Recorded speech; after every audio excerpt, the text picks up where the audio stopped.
Are you an adventurer looking to take your hunt to the next level? Then you're in the right place. Welcome to East Meets West Hunt with your host, Bo Martonic.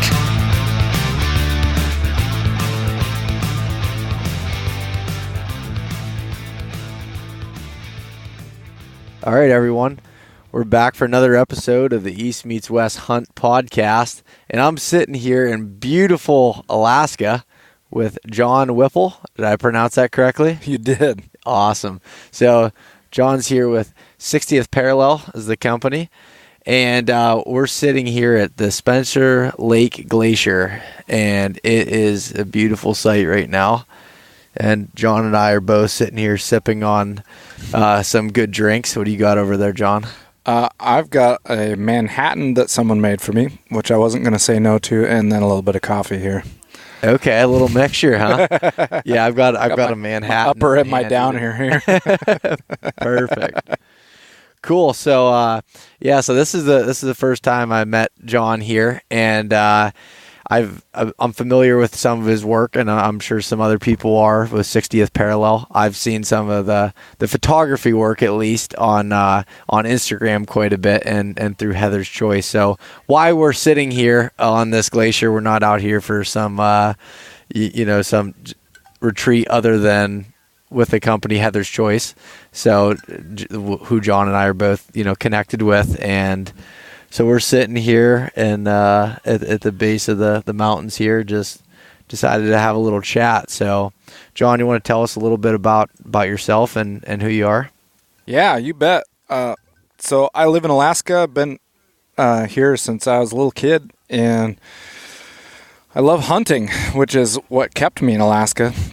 It's there's of course a lot of cool places in the world, but I think it'd be hard pressed to find somewhere that rivals it for big game hunting, and so we do a lot of that.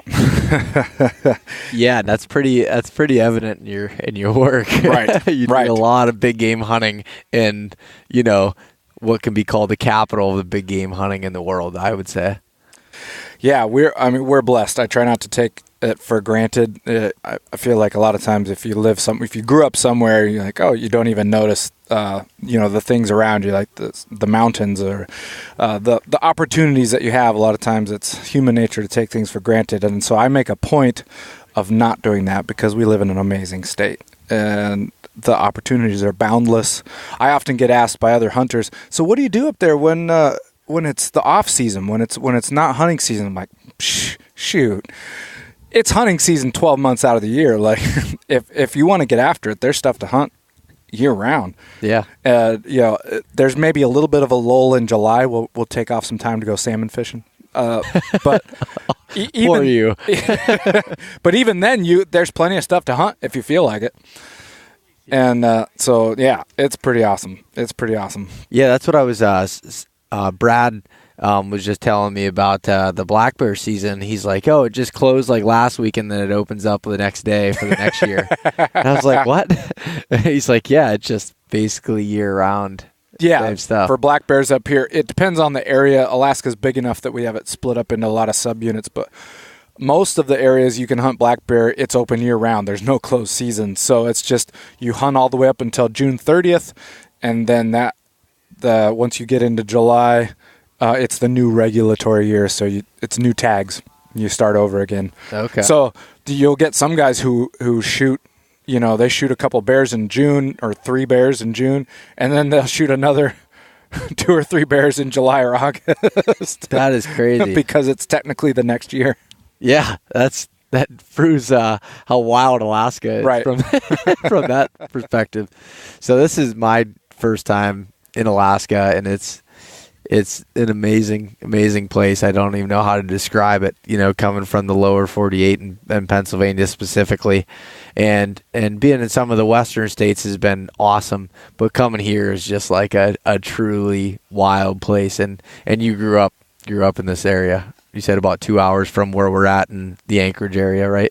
Yep, that's right. Yeah, I grew up in Palmer, Alaska, which most people have at least heard of Anchorage, which is kind of our bigger city in central Alaska, and not too far from that. And it's a nice hub. There's not a lot of road systems in Alaska, but Palmer sits nicely on a couple of the an intersection of the two major highways, and so you can cover a lot of country, and we do. So 60th Parallel Ventures is a company that focuses on showcasing Alaska's opportunities and adventures. We do a lot of hunting in Alaska, and then try to take photos and videos of that to share our experiences with other people, and show people that it's approachable. Like we are not independently wealthy guys, and we have normal day jobs, and we don't make a ton of money,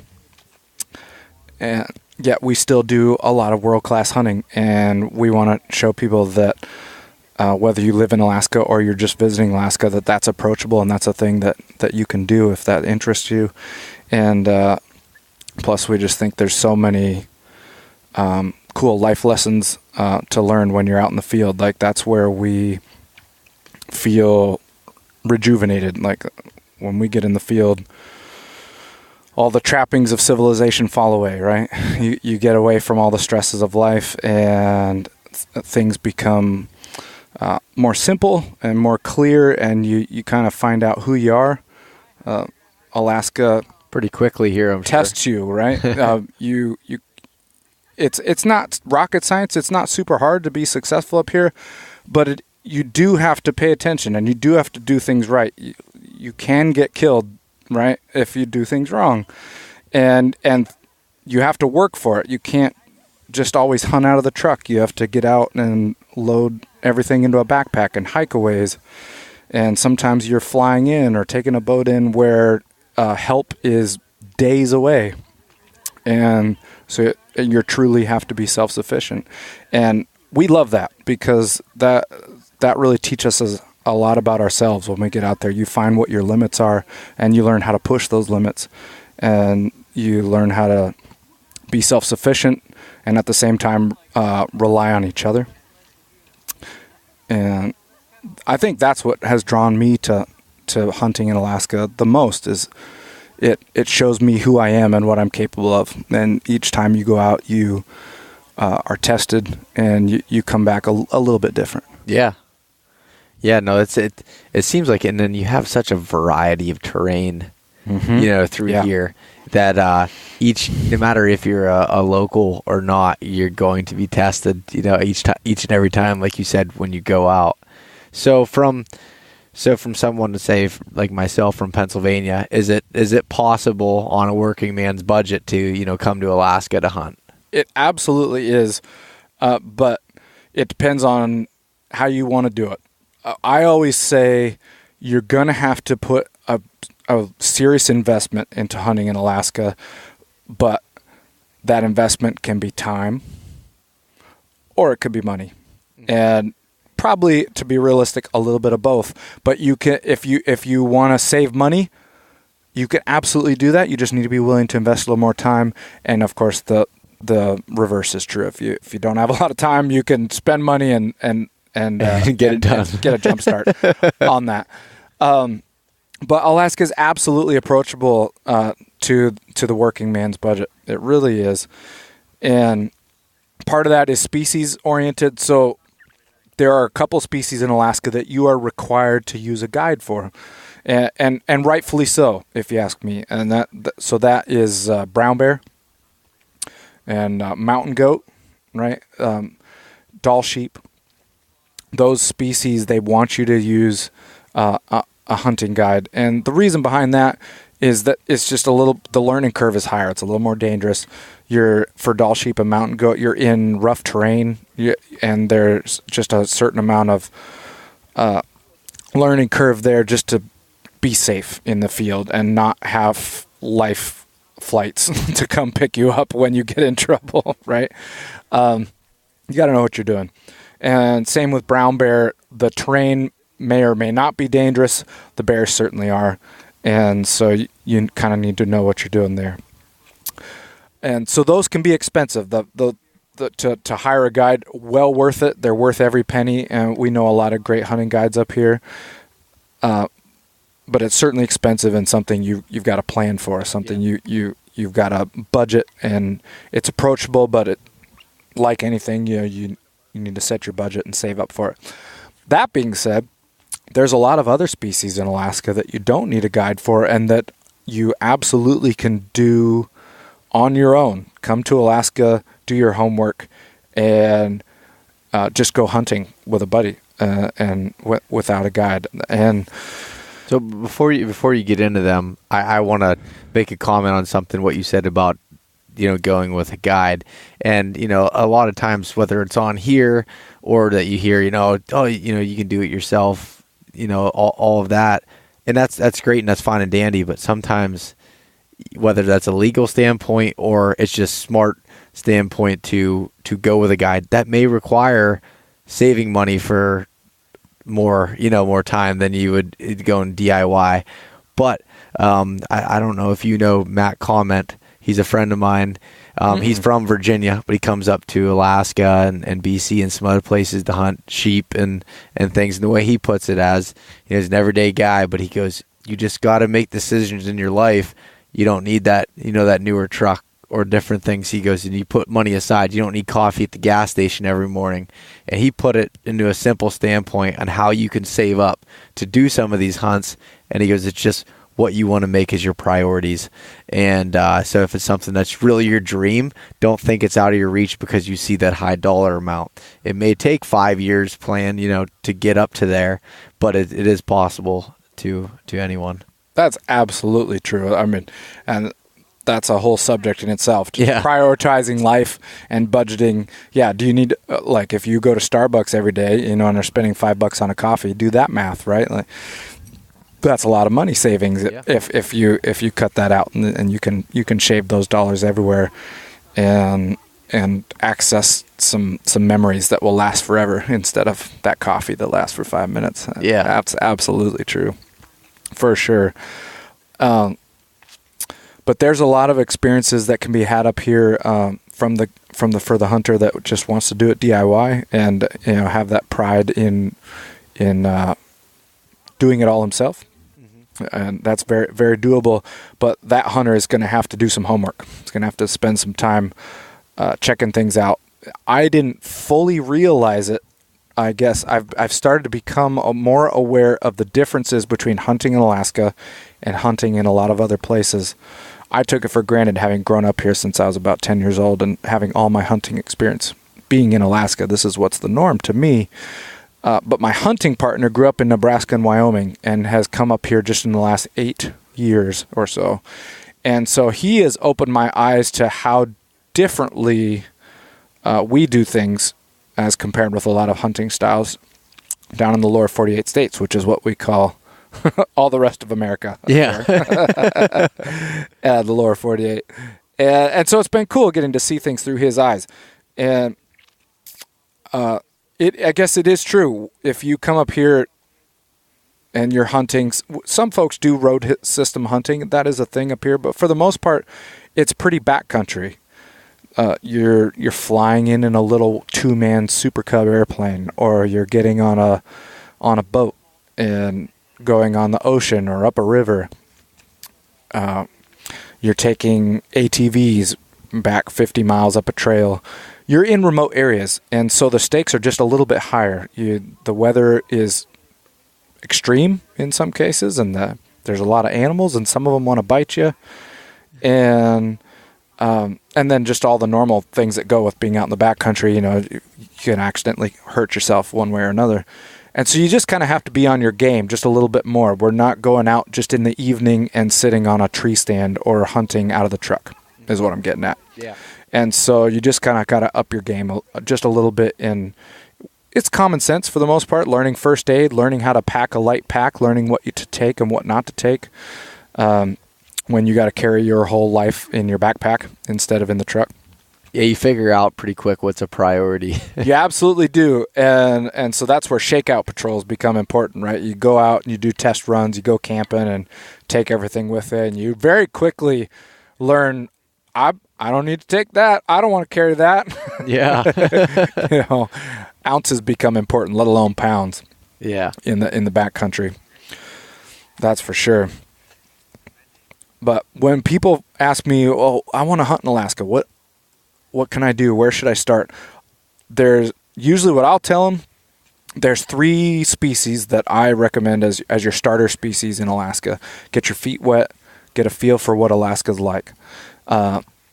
And those are black bear, Sitka blacktail deer, and caribou. And they all have their own unique experience. Each one's a little different, but the common thing is the tags are available over the counter in a lot of areas, meaning you can just register for one, apply for one, and you get it. And they're relatively inexpensive. The tag fee for an out-of-state resident, they're not very cost prohibitive to buy the tag. And the populations are generally healthy, so your success rates are relatively high.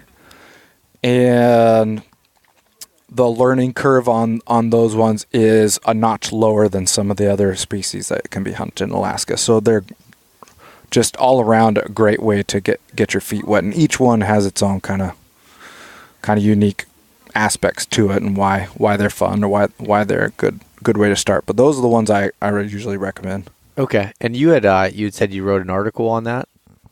Is that correct? Yeah, every once in a while, I'm a regular contributing editor for Hunt Alaska magazine, and so written a few articles here and there about each one of those species individually, as well as holistically, just how to get started in Alaska. Yeah. So to kind of dive into those species here, get a kind of an overview on it.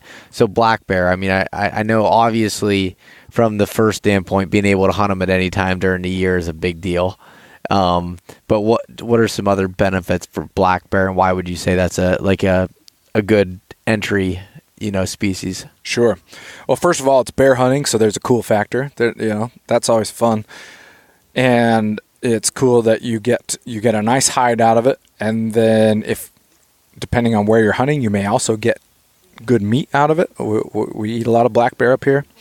If that's something you're interested, that's a plus. I had a black bear chili last night at Heather's place. That from her bear that she had. Yeah. That she took there, and it was amazing. They're great. It was really good. Really great. And then this morning, Brad made some breakfast sausage out of black bear.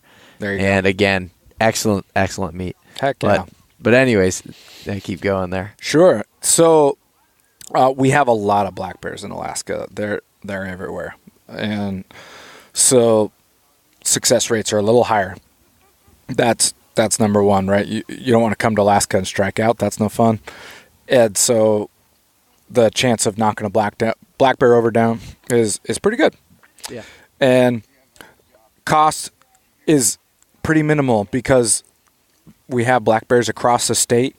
You can get a multitude of different experiences, and access is reasonable. And access is really the main consideration when you're planning a hunt in Alaska, because our road systems are really limited, and so most hunting is done off the road system, and that gets expensive really fast. If you have to charter a private airplane to fly you in somewhere, you're looking at a price tag that would, in another situation, fly you to Thailand, right? But they're only flying you 20 minutes in a Super Cub, but they're charging you $1,200, right?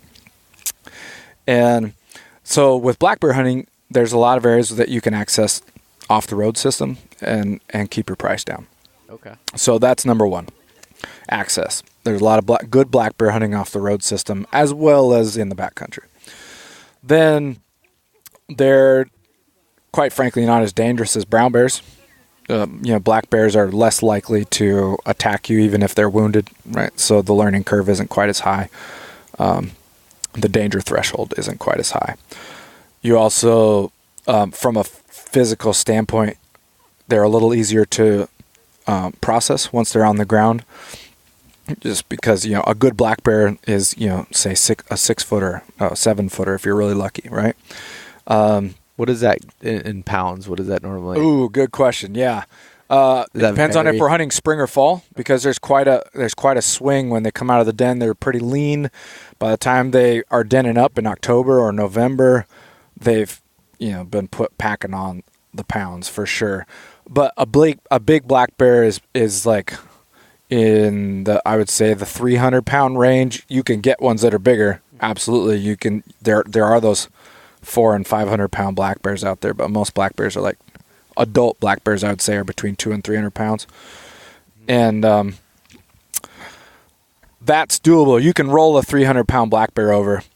1,000-pound brown bear is a different story, and you can do it, but there's just tricks of the trade that go with processing an animal of that size, and so. And you're not near a truck or a four-wheeler with a come-along usually, So like, it just makes it a little easier. And I'm guessing that has to do with you not including moose in that barrier to entry as well. That's exactly processing. Right. There's 2 reasons why I don't include moose in that entry level, and you absolutely can do moose hunting on your first trip to Alaska, but there's a few things that make that just a little bit harder. The first one is just the sheer physical size of them is daunting. You're looking at packing out a lot of meat, and a lot of people just don't have a comprehension of the commitment that takes. You're making 8 trips that are going to weigh, close to 100 pounds. Yeah. And if you shoot that a couple miles away and you have to put that on your back, you're looking at a couple, 3 days of really, really backbreaking labor through potentially thick brush like we have around us today. Yeah, I could not imagine packing out a moose through this shit down here right now. Right. And let alone having to go up and over a hill, or a mountain. So there's that you just don't fully understand until you've done it, as well as the physical aspects of how to roll one over, how, bring a little parachute cord with you, maybe a pulley system or 2. If you're lucky enough to have a 4-wheeler or a swamp buggy nearby to also move it around, that's even better. But it's just a little trickier. So that's part of it. The other part is in most of Alaska, you can't shoot any bull. You have restrictions on size. And so they want you to shoot a bull that is 50 inches wide at its widest point on the antlers or more. Excuse me. Or have 3 brow tines, which is that secondary palm kind of above their eyebrows that goes forward. They need to have 3 points or more on one of those brow palms, or they need to be a young bull with a spike on one side or a fork. We call it a spike fork bull. And kind of that's kind of a meat hunt bull. That's not a trophy bull. So that would be difficult to judge. So exactly. Yeah. So that just takes experience to learn to judge and say, oh, that's 49 inches. I can't shoot that one. That's tough. It's doable, but it's tough and it takes practice. And so to do that cold turkey coming from the lower 48 is doable, but difficult. And there are some parts of Alaska that allow you to harvest any bull, which simplifies things.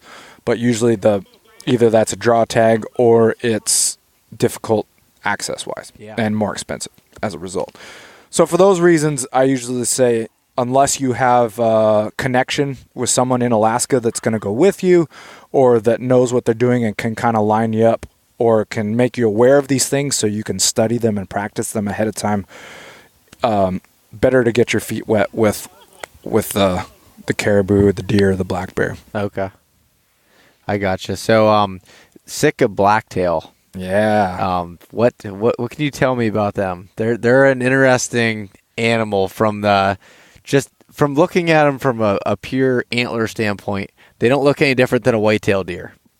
I was looking at Brad's Euro mount that he had, and I was like, that looks like a whitetail, but smaller. Right. But it's from an antler standpoint. So what can you tell me, from that? Well, they taste delicious. It's one of the best eating wild meats up here, I think. So that's always a plus. The bag limits are usually generous. Of course, you have to buy a tag for each one you shoot, but in most areas that you're going to hunt, you're going to be able to harvest either 3 or 5 deer, that's pretty cool. If you're already spending the travel time and money to get up here, why not bring 3 deer home? Yeah, instead of 1. So that's kind of cool. They also, from a pure hunting difficulty level, they're pretty easy for the most part. you can make it challenging, and some old bucks are challenging, and certain times of year are more difficult than others. But as a general rule, compared to some of the other species in Alaska, deer hunting is a little bit easier. They're not super skittish in most areas, and the population is pretty good in most areas, and so success rates are high. So that's great. The tags are pretty inexpensive, and is that with a bow or a gun? Or either both? one. Yeah, okay. Yeah, either one. Obviously, anything you're going to do with a bow is going to be more difficult, obviously, right? But it's doable. A lot of guys do it. And Sitka blacktail, of course, are a little bit smaller in body and in antler than a whitetail, so you have to calibrate your expectations for a big buck. If you're used to seeing whitetails, you're going to be like, I don't know, that's kind of a small buck. But you talk to an Alaskan and be like, no, you shoot that buck right now. That's a big buck.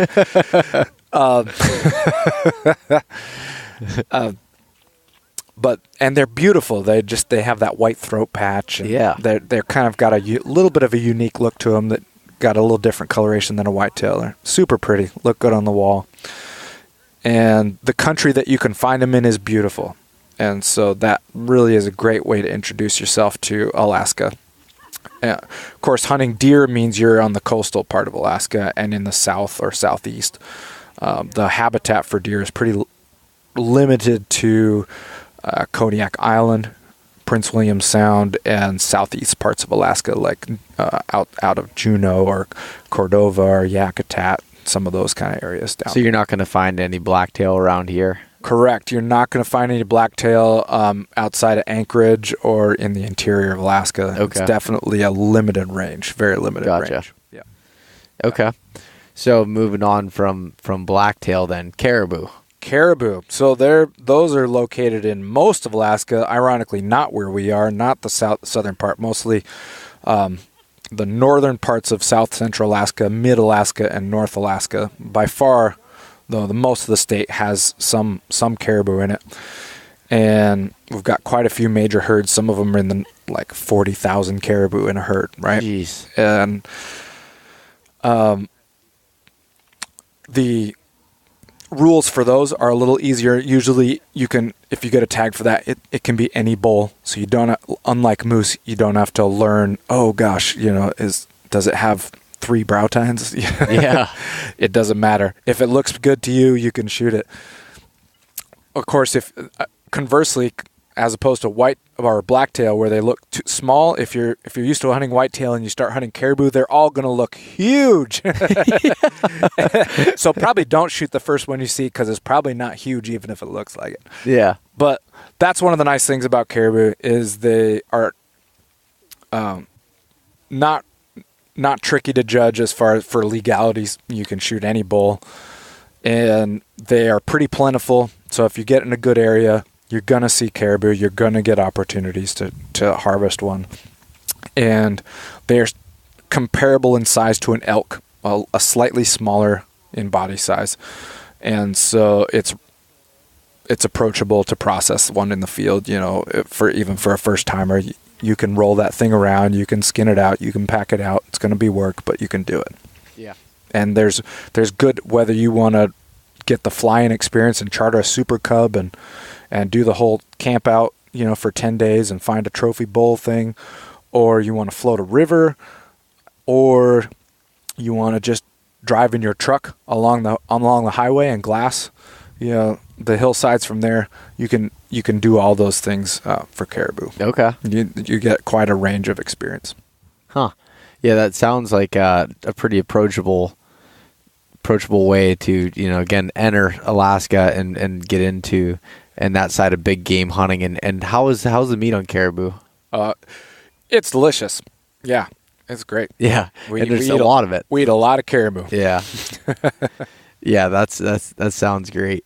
Is that something where you have more than one tag a year, or? It can be. Yeah. Most of the areas that we hunt are just one caribou a year, but there's plenty of areas where you're allowed 2 or 5, or even in some areas they're like, well, you can shoot 5 a day. Jeez. Well, yeah. So when it comes to someone from out of state, that's a little bit difficult unless you're donating the meat to get in. Right. You have to factor in, how am I going to get all this meat back? And then, of course, the reality is, in those areas where they let you shoot that many, they're not worried about it because they know you can't pack all that out anyway. Yeah. They know it. That's funny. But yeah, this area and just Alaska in general is just a wild place. It's pretty cool to be able to see that. So you were telling me before we started recording here that recently you were on a brown bear hunt. Yeah. Correct? Yeah. Tell me a little bit about that. I mean, absolutely. And again, that's something that from a non-resident standpoint, you cannot hunt without a guide.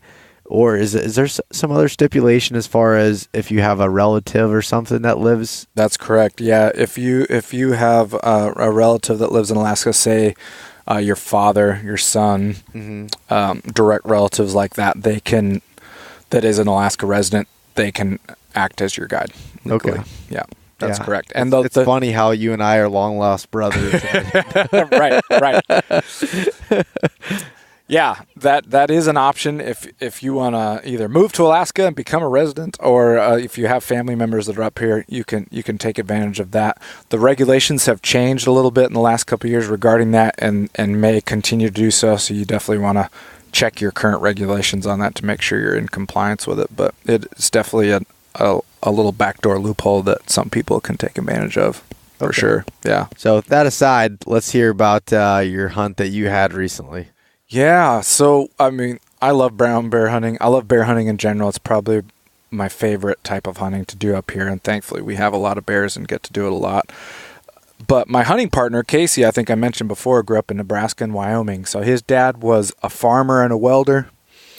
And so just, middle-class America, loved hunting, but never dreamed he would actually get to come to Alaska. It always seemed like something you just read about in magazines. He talked about, I remember when I was 18 years old, I read this story about brown bear hunting and just thought, wow, that'd be amazing, but love to do that. Can't imagine ever actually getting the chance. And then, of course, he has his son, Casey, who's my good friend and hunting partner, and instilled that love of hunting in Casey as Casey grew up. And Casey got so into hunting that he moved to Alaska just so he could become a resident and do all the hunting up here. And that's how I met him. And we became good friends and hunting partners, and been doing a lot of hunting since. But a couple years ago, his dad ended up contracting cancer, unfortunately. And so Casey had his parents move up and live with him so he could help take care of him. And his dad beat the cancer and is doing great right now, and is 69 years old. And we thought, you know what? It's been 50 years. Now's the time to make that dream come true. We're going to go brown bear hunting. And his dad pulled an amazing tag for a really good area down on the Alaska Peninsula. And we just couldn't have asked for a better scenario. So we've been planning this hunt for a year, and just got back a couple weeks ago. And so it's still really fresh in the memory. And it was super cool. I went along just as a photographer to document, and it was super cool just getting to see how special it was to Casey and to his dad. You could definitely tell it was just a really cool time for them to spend together, an experience to share. And for his dad, it was just a dream come true, just an unbelievable hunt. For him, it was the equivalent of going to Africa or something. This is if you're paying a guide to do this hunt, and factoring travel and everything else, you're into this for $30,000, $40,000, $50,000. And so just a really special opportunity. And so we flew down to the Alaska Peninsula on a commercial jet, and then we got on a tiny little charter plane and flew that to a little island. Then we got on a boat and took that around to another part of the island. Then we got on four-wheelers and drove those even further.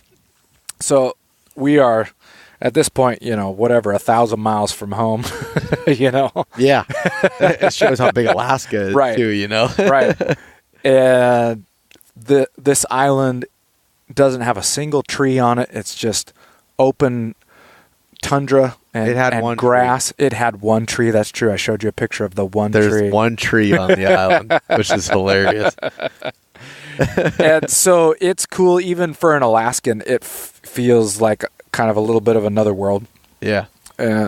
Because Alaska's big enough, it has a lot of different types of terrain, and the Alaska Peninsula is definitely, and the Aleutian Islands are definitely a unique environment.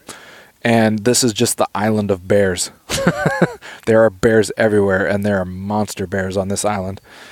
And so we went ahead and set up camp on this big old bluff that overlooked we had a beach on one side of the that was close, a few hundred yards away, down below us, probably like 800 yards, 7 or 800 yards to our right, and then to our left stretched this vast open plain for maybe a mile and a half, and then we could see the ocean on the other side. And then behind us were two great big 10,000 foot active volcanoes that kind of completed the picture. So couldn't ask for a more epic setting for the adventure, right? And so we set up camp, and like I said, his dad's 69 years old and just gone through chemotherapy and is doing really well, all considering. But you know, he's not in the condition where you want to backpack in 20 miles in and out, right? Yeah, we're not doing a lot of walking, so this was perfect. We were able to sit up on this bluff and just glass. I always tell people, for bear hunting, far better to let your glass do the walking than your boots. Especially in some areas where the bears have received a little bit of pressure. The big ones, they just know better. If you walk around, you're going to leave a scent trail. They're going to come along. As soon as they hit that trail, they just turn around and head the other way. So if you do a bunch of walking around, all you're doing is scaring bears away. Better off to sit at a good vantage point and glass. And so that's what we did.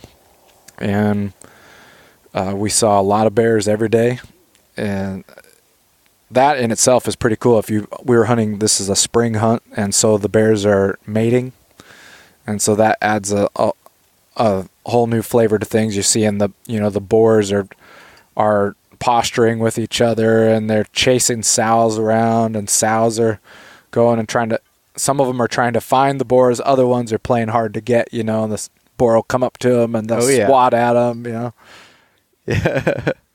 Yeah, see, you got a whole, kind of like humans, right? Yeah, not unlike humans. Yeah. That's funny. They're playing their games. Oh, yeah. Yeah. Women always playing their games. Right. But about halfway through the hunt, we found the bear that we were looking for, and we were able to get within range, and Gene put a couple good shots into it, and it died right there below us on this bluff. We were able to get down to it just fine, and his dreams come true. You should have seen his face. I wish I could show everybody on the podcast a picture of that the picture way he you looked. had was awesome. And is there any place where anyone can see that picture that you have? Oh yeah, you bet. Well, we're actually, as we record this, we're telling the story on Instagram, putting up a new post every day that's kind of chronicling the adventure. So if you go to @60th Parallel on Instagram or 60th Parallel Adventures on Facebook, you can see that whole adventure as well as a lot of our other ones. And then we also have our website 60thparallel.com, where our adventures are chronicled as well. Man, that's pretty awesome. And not to cut it out completely yet, that wasn't the end of the hunt. That wasn't the end of the hunt. Like, that right there was an amazing story and definitely the highlight of the hunt. But it did continue, right? It did, yeah. We enjoyed that area for a little bit longer. We stayed and fleshed out his bear hide, and there was a lot of wolves in the area, so we were watching wolves. We saw this one big brown bear boar mating with a sow, and they kind of played those games we were talking about for a while, but then decided they got along and were mating and then running along, and then all of a sudden a wolf came running off the hill and attacked both brown bears, and and just ran up and started nipping at them and biting them, and So the brown bears spin around and start fighting with this wolf, and it goes back and forth for 5 or 10 minutes where they're just running around this hill fighting each other. Just this one wolf. And we realized pretty quickly that the wolf was defending a den. Okay. And that the bears had kind of run into her safe zone, and the she-wolf was trying to run them off. And not long after, the male, a really big white male wolf showed up, and you could see the she-wolf super excited to see him come running over and, say hello. That was super cool just to get to see those kind of natural little stories unfold. Yeah. No, that's super awesome. Interesting. But anyway, we spent a few more days on the island doing that, and then we pulled stakes there and went to another area where Casey and I could get over the counter tags, right? That were not draw hunt tags, where we could hunt brown bears. Because of course, we're already down there. We gotta. Yeah. We had the itch. We figured we'd try to knock some bears over too, and it worked out. We spent a few days hunting and saw some good bears, and ended up taking 2 more. And one in particular was a good bear. It was the big. one you took, right? Yeah. How big was that? I mean, you guys go by length for the most part, right? Is that how you measure? Yeah, so there's a couple things you measure. I think most people, if you ask them how big a bear is, they're going to tell you what the hide's squared out at, meaning they take a measurement from nose to tail, and then from claw to claw with the forepaws, and then you add those 2 numbers together and divide by 2, and that's the squared size of the bear. So when you hear someone say, "Oh, that's an 8-foot bear," or a 10-foot bear, or whatever, that's meaning those measurements. So it's taking into account both their width and their length. See, I didn't know that. And so a lot of people think, "Oh, that means like when it stands on its hind legs, it's 10 feet tall like a person." A person is 6 foot tall, because when they stand up, that's how tall they are. That's not really what we mean. So actually bears are wider than they are long. So you'll actually usually get a bigger measurement with their wingspan than you will their nose to tail. Huh. Although it's close. I didn't know that. It's usually within a few inches. When you kept saying that, you're like, "Oh, an 8-foot bear or whatever." I'm thinking, all right, he's standing up, he's 8 foot tall. That's a and big it son can of a bitch, be. If you say a bear squared 8 foot, he's probably at least 7.5 foot nose to tail, if not a little more. Yeah. Yeah, he's big no matter what at that point. You bet. You bet. So this particular bear squared 9'9" and had a 27.5-inch skull, which is, of course, what you score for Boone and Crockett, because measuring a hide, there's a lot of, how hard did they pull on that hide? Yeah. To stretch it out. There's a lot of variability there, whereas with skulls, you have the drying period, and then it is what it is. You get those calipers out and just measure it, and it's a little more concrete.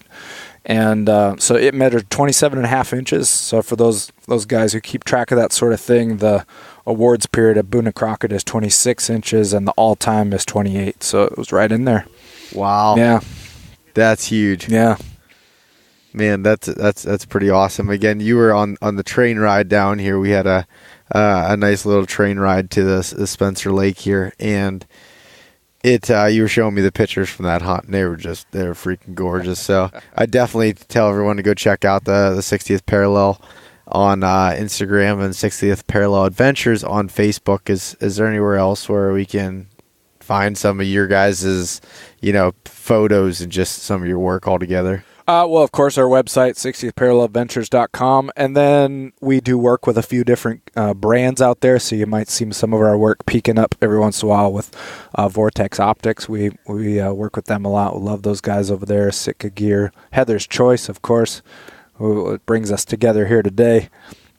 So we like to work with brands that we actually use. That's always our rubric. Yeah. We try to not approach. I think in this industry, it's easy to find guys who just want to get some free gear, and they'll call people up and say, "Hey, can you send me some stuff, or can you sponsor us?" And that's okay, but for us, we'd rather buy it first and put it through the ringer and say, "Hey, is this something that I'm gonna take out for 2 weeks and rely on. Like, if it doesn't work, it matters, and then if it passes that test, well, that's a company we would probably want to work with, and we'll give them a call. Exactly. No, I completely agree with that. I can't stand seeing some of the stuff there, but again, that's another topic that doesn't need to be covered on this episode. Well, we're getting completely destroyed by mosquitoes and flies and everything here right now. So, John, what do you say we go grab another drink and cut this one off? All right. Is there anything else you want to add? Or definitely could use a refill here, that's for sure. Only that I really do encourage people to do some research. If hunting in Alaska is something that's always kind of tickled their fancy but seemed out of reach, it doesn't have to be. Part of it's budgeting, but part of it's just planning and finding some good inside information on what gear to bring, how to pack, what to expect. People are always welcome to shoot us a direct message on Instagram or Facebook, or to email us, which they can do on our website. And we love to send people our gear lists. We'd love to send people our recommendations. That's what we're all about, is sharing that experience. We don't want to be selfish with it. We feel super blessed to get to do what we do up here, and we want to pass that along. Okay. One last question here. So the slogan here at East Meets West is, how do you define adventure? So that's what I want to ask you from a personal standpoint. How do you define adventure? For me, adventure is all about personal limits and finding where yours are and then pushing them a little bit farther. And that's, I think, what I love about Alaska, is you really truly, you're not relying on anybody but yourself. Yeah. And you're getting in situations that require you to be really on the ball, or you're in big trouble. And that's adventure to me. Awesome. I like that, man. Well, again, we'll have to talk here soon, and I'll make sure I include your cell phone number in the show notes so that everybody can give you a call for hunting spots in Alaska. No, all joking aside, John, I really appreciate you having you on here and sitting down and talking to me and chatting. So we'll talk soon, buddy. All right, man. It was my pleasure. All right, we'll see you.